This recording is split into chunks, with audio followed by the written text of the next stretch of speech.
There have been long lines at supermarkets around the country today ahead of their closure tomorrow for Good Friday.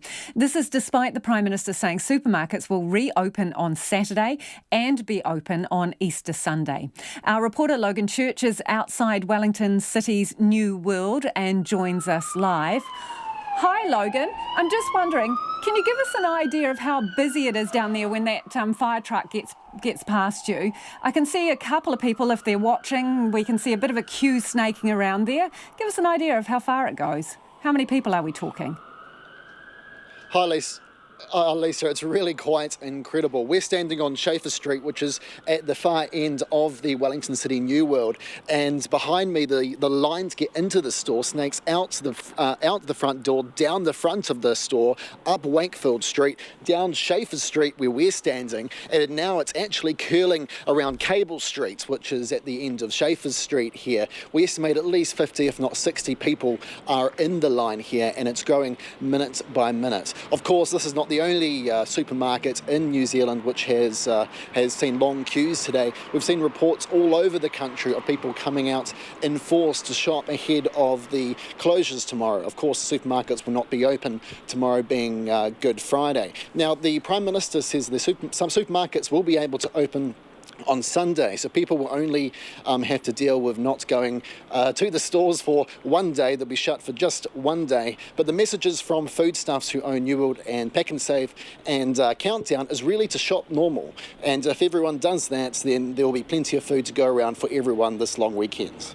I see while you've been talking, that line has barely moved. People have taken about 1 or 2 steps forward. But I have to say, they are exercising some good social distancing there, aren't they, Logan?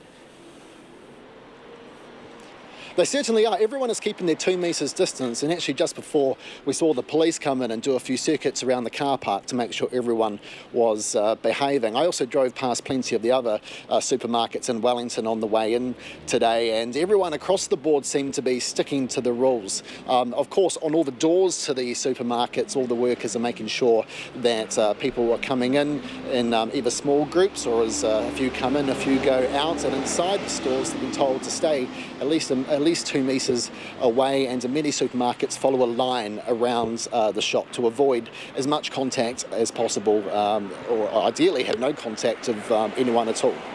OK, so this isn't really an ordinary Easter, and we're all under strict warnings to stay at home. Police have been out in full force today, haven't they? Yes, they've been setting up checkpoints, essentially making sure that people don't go sneaking off to their batches or on holidays, as many people would normally do at this time of year. Our cameraman, Dom, who's holding the camera in front of me, he went and visited one of the checkpoints just north of Wellington, north of Plimmerton. And there the police were directing traffic onto what's usually a truck weigh station. There they were greeted by a line of 10 police officers and were told, and basically were asked where they were going. Their details were checked because the police can see what their addresses are when they put their names into the databases, and they were really just making sure that everyone was doing what they should, and that is staying home at this time. Now, at that checkpoint, the police said that at least up until when RNZ visited, everyone was obeying the rules, and everyone coming up State Highway 1 out of Wellington were essential workers. But that hasn't been the case over all of the country. Down in the South Island, the police say they have turned away at least 8 groups who were trying to get out of Christchurch, and they've been turned around and sent back home. So the message from police this Easter is stay home, enjoy staying at home, and stay off the roads if possible. Thanks, Logan. That's Logan Church outside Wellington City's New World. And if you're watching that on the television, well, there was a steady stream of cars going into that car park to do their shopping.